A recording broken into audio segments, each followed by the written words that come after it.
Sit back and relax, educate and inform.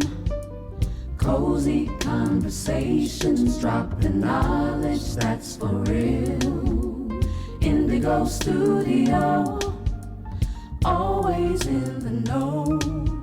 With Hermine Hartman, you'll be enlightened. Up and up we grow. Hi, I'm Hermine Hartman with Indigo Studio. Today we talk to black men about black boys becoming. Can you believe a 4-year-old got put out of school because he wore braids to school? His mother was outraged with the incident, but more than his mother, State Senator Mike Simmons, he was outraged too. So what did he do? Well, he created a bill number 817, to stop discrimination on hairstyles, that you should be able to wear your hair any way that you please. So we're going to talk to Mike about his legislation. We're also going to talk to Jermaine Anderson. He has a wonderful program for young men, I Am a Gentleman. It's really a finishing school for men. And David Roberson talks about hope, that you've got to give kids hope. They've got to see the hope. Wonderful conversation. You don't want to miss it. I'm Hermine Hartman with Indigo Studio. Stay tuned. We'll be right back. Cozy conversations, dropping knowledge that's for real. We've got a great topic today that you probably wouldn't believe that we would be doing, but we're going to talk to men, black men, about hair. You heard me, hair. So welcome to Senator Mike Simmons, who is the state senator for the 7th District and has served in the Senate since 2021. And Jermaine Anderson, he is the creator of I Am a Gentleman, and it's a program offering, it's a finishing school actually for men. And David Roberson, Hope Foundation. So Senator, let me start with you because you are the inspiration for the conversation. There was a young man, 4 years old, Mr. Jet Hawkins, who was sent home from school because of his hairstyle. He wore braids, and his mother was absolutely outraged, rightfully so. And when you heard about it, you went into action mode. You created legislation, Senate Bill 817. Tell me about Jet Hawkins and how your bill came about. Thank you so much, Hermine, for having me here. Jet Hawkins is a little king from the west side of Chicago. Was 4 years old last year when I read about what happened to him in March of 2021. He was just excited to go to school. His mother braided his hair.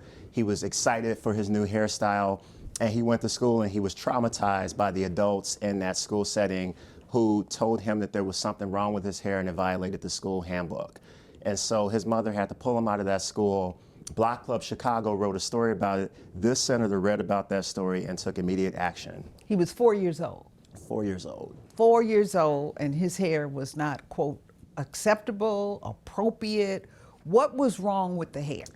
So the handbook has said that the hair was not in keeping with the, what's acceptable in that school setting. And we see this as a systemic issue in a lot of schools all across the country. Really? And workplaces. And this kind of ties into the Crowns Act? Yeah, the Crown Act is a national movement to ban the discrimination of braids, dreadlocks, and protected hairstyles in all workplaces. Okay, so now walk me through braids, twist, locks, freelance lock. Walk me through it. Yeah. So we can start with my hairstyle. Okay. So I wear freeform locks. There are a lot of people that wear hair like mine, which is naturally how our hair is textured. It's less work for me. It's very artistic, and it's a great way to honor my ancestors. Braids, my mother had braids where braids are just braided. Someone comes in and braids them. It takes 3 or 4 hours, and it's one of the most beautiful hairstyles on the globe. And protected hairstyles are a whole different set of different hairstyles that one can have that is of African ancestry. And so does your bill affect men only, or is it exclusive to men, or is it for women too? Oh, it affects everybody, men, women, those that are gender non-binary, and everyone else on the spectrum. And so this is a bill that you created especially to target black people's hairstyles and the freedom of black people wearing their hair to school, to the workplace as they see fit. That's right. That's really the essence. Is that right? Yeah, the systemic issue affects black people day in and day out, year in and year out, and has since the beginning of this country. Wow. So we get discrimination on our hair. All the time. All right, Mr. Anderson, I am a gentleman. You've really got a finishing school for black boys. Yes, ma'am. Where you're teaching them to be a gentleman and statesmanship. Tell me about your program. That is correct. You know, we are I Am a Gentleman, and thank you for this opportunity to join the conversation. You know, if you know anything about I Am a Gentleman, you know that we promote the color pink among the young men that we serve. The color pink. The color pink. Why pink? Well, because most times when you see the color pink, you automatically associate that with being a color with women. And one of the things that we teach the young men that we serve at I Am a Gentleman is that you don't have to fall into any stereotypes. So you can wear whatever color you choose and feel confident in who you are. Okay, so when babies are born, we do pink for girls. We do. And we do blue for boys. Absolutely. And for women with breast cancer, other signification for women, it's pink. Correct. So you teach the boys, what about pink? We teach the young men that whether it's color or anything else in the world, you can be whoever you want to be and be confident in who you decide that you want to be. Okay, so color doesn't matter. Color has no gender. Color has no gender. Okay, and so you're teaching boys how to tie their ties? On day one, we teach the young men about the power of their image. Most of them come into our program and they don't want to be there. They have been referred to our program from mom, from their school, to receive extra community service credits, and they come in with frowns on their faces. But the first thing that we do is we put them in front of a mirror and we teach them how to tie their very first pink necktie. And it's amazing to see the immediate transformation all in a matter of minutes. How old are they? Between the ages of 13 to 21. Okay, so you've got teens. Absolutely. You got tweens and teens, so they're getting ready for the workforce. For the workforce and for the real world. For the real, real world. That's really what's happening. And Mr. Robertson, you've got that's your foundation. Hope is foundation. Yes, ma'am. Tell me about Hope. What is Hope? So the Hope is Foundation was created because I was hopeless. I had a challenging childhood, and I remember being SSELEPOH. I What's was that? not only hopeless, but I was backwards. It was hopeless backwards. I did not have a clue to how to navigate life. And I remember going to a therapist, and she said, let's look at your journal. And in my journal I had, I am hopeless. And I had pages filled with it. And she said, you got beautiful handwriting. That threw me off. She didn't acknowledge my hopelessness. Because she complimented you. My handwriting. And she said, I challenge you to write, I am hope, and see how many times you can write, I am hope. And I did. And I went home and I wrote, I am hope. And I actually fit, I am hope and more on one line, and I did, I am hopeless. And so that really got me to thinking about how can I support college students who drop out of school because of life? How do I support individuals who have been diagnosed with any type of disorders as college students? And so. How old were you when you had this encounter with the teacher? I was 22 years old. You're 22 years old? I was 22. You were in college? Yes. Wow. Yeah. Let me ask a generic question to all of you. Why are young black men having all of these problems? From, I don't know how to tie a tie, to my hairstyle, to I'm hopeless. Is there a target on young black men? Because this is young black men stuff. This is not, you're not 40 years old. You are 10 years old. You are 20 years. Now, we know the police put a target on you. But what's happening societally that these boys are targeted? And we've got to come up with really extracurricular activities beyond school, beyond church, beyond home to give them some positivity. Mike, what's happening?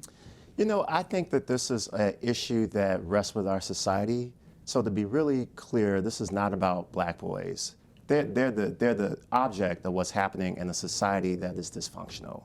And there's no way to mince words on this. You know, when I was younger, I remember some of my older aunts and uncles, I was really smart. And sometimes my teachers were threatened by that. And I was isolated, I was bullied. I was called all kind of names. And I remember one of my wise older uncles saying that, you know, the young black men, when they're educated and they speak in full sentences, that's a threat to everybody. And that's the truth of the matter, is that I believe that black men in our society, young black boys, are often seen as a threat. So if they're smart, if they express their agency, if they move with independence, that is seen as a threat to many people. And that is so unfortunate. So when you had this experience in school, your bullying and so forth in school, what was your hair like? At the time, my hair was pretty short. I think I had a box fade at the time, just very 90s. Okay, so your hair wasn't attracting attention. No. It was. I think it was just more. I was 11 years old. I am gay. I'm openly gay. I think at the time it was known that I was gay, and there was a security guard that actually called it out one day and threw me up against the wall and threatened to punch me in my face. And so I went in and I told my teacher, and my teacher derided me, and in front of 39 of my classmates said, "Well, maybe you are a F-A-G-G-O-T." Wow. So. So how do you teach these boys how to deal with that? Now you're not teaching. You're not concerned about gender, about their sexuality. No. You're concerned about manner, decorum, etiquette. How do you teach it? Well, one of the things that we do at I Am a Gentleman is we try to make sure that we display and model what the young men can be. I remember when former President Obama was campaigning, he had one of the most powerful statements that I had ever heard. He said, "You cannot be what you cannot see." So at I Am a Gentleman, we have a cadre of professional men from the community that make sure that they are the models of what these young men can be. I can remember one season at I Am a Gentleman, we were preparing for a cultural experience. And we were going to take these young men into downtown Chicago to meet some fine business leaders.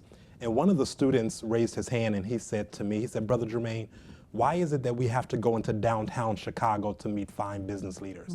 Why can't we see that in our own communities?" And that made me take a step back to say, wow, this young man is onto something. So what we've tried to do is help the young men become productive citizens of society so that they can be strong leaders right in their own neighborhoods. So it was, don't go outside of your community. Let's stay within our community. Absolutely. And function. And function. to a high level. So David, with your program, what's your hands-on? What do you actually do? So my non-for-profit actually gave me the fuel to go and get my Master's of Science in Social Work to become a clinical therapist. Because I could not just create research and programs, I had to be representation. I could not coach our community and then not have them see someone that looked like us talking about therapy, talking about wellness, talking about how to deal with trauma and grief. So a lot of my work now is really counter-narrative. It's really asking individuals, young people, so what's your story and what's the story that you've been told about you, right? And so we have to sit with those and then we figure out what's the highest you. And that's a challenge, but that gets them to counter-narrate the negative, the abandonment, the rejection, the low self-esteem, because the goal is to increase the vocabulary of positivity, not this false positivity, but looking in the mirror You're and changing saying, the narrative. I am beautiful. Being a man, being a gentleman, being a human and saying I am beautiful. Not just handsome, not just cute, but I am beautiful, because the first two letters of beautiful is B. And we as human beings have to stop doing and be. Is this a program just for boys, or is this a program for girls too? Absolutely, for humans. For humans. I created Hope Is Foundation because a lot of us don't talk about being hopeless. We just respond in hopelessness. And so again, my goal was to absolutely, my goal was to be the representation that matters. It's not about the numbers, it's about the impact, because for me, if I can just touch one young person, it's enough.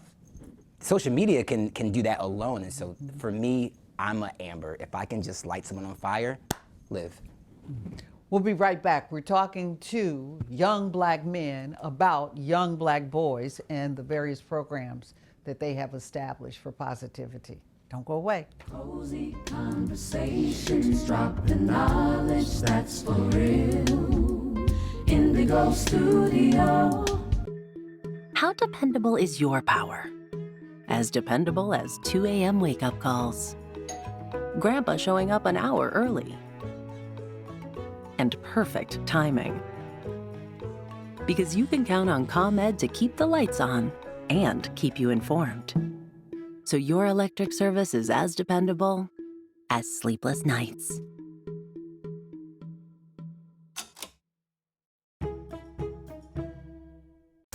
In all of Chicago, there's no place like Wicked. So if you care to find me, look to the western sky.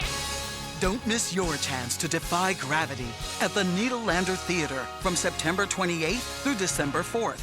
NBC Nightly News calls it the most successful Broadway show ever. Visit BroadwayInChicago.com to get Wicked.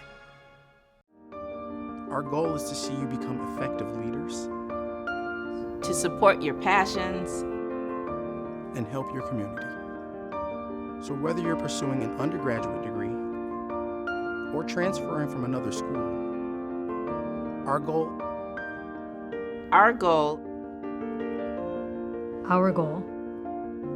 is to see you accomplish yours. Cozy conversations, drop the knowledge that's for real.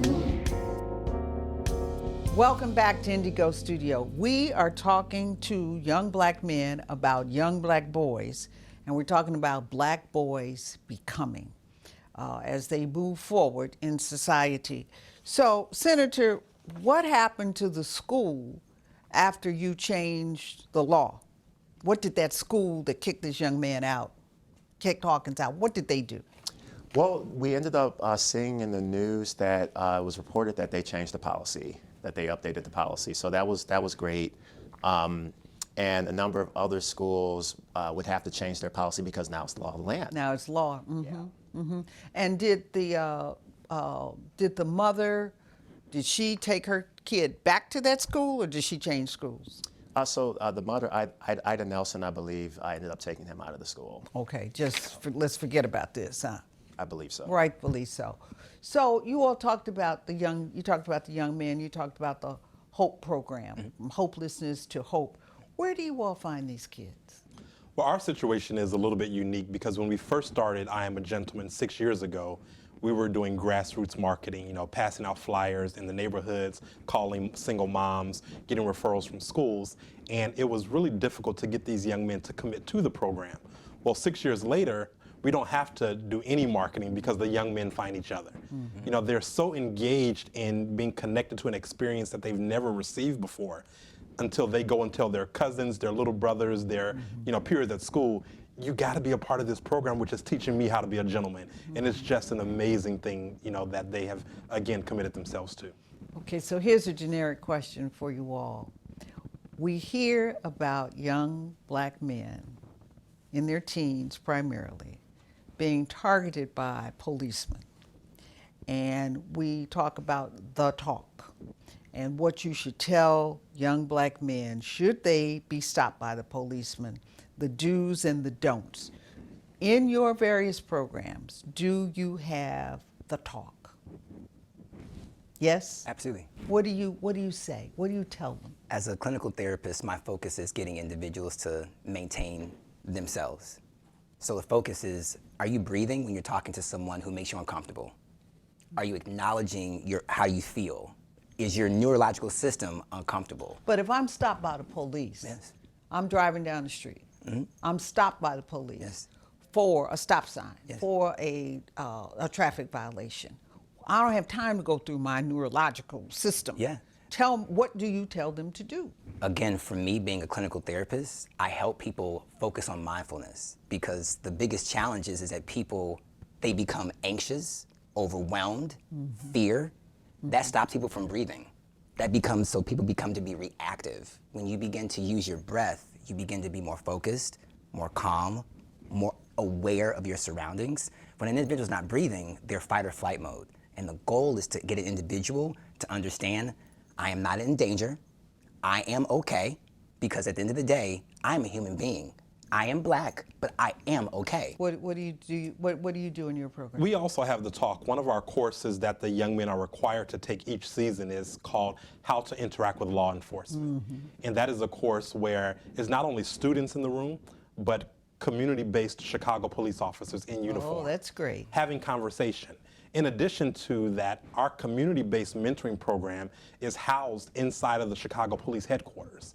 So every Saturday morning, you can find young men dressed in their white shirts and pink neckties walking into the police headquarters. And before the sessions begin, we have police officers there answering questions, drinking coffee, having orange juice, drinking or having donuts with the young men, so that the young men are no longer looking at the police as someone who's against them, but someone that they have a relationship with, so that if they do fall into any type of negative behavior, they have a reference point that I know Officer Jones, and that may have some leverage into how they're treated. So it's kind of a positive experience versus Absolutely. a fear, negative. We'll be right back. We're talking to young black men about young black boys and the various programs that they have established for positivity. Don't go away. Cozy conversations, drop the knowledge that's for real. Ndigo Studio. How dependable is your power? As dependable as 2 a.m. wake-up calls. Grandpa showing up an hour early. And perfect timing. Because you can count on ComEd to keep the lights on and keep you informed. So your electric service is as dependable as sleepless nights.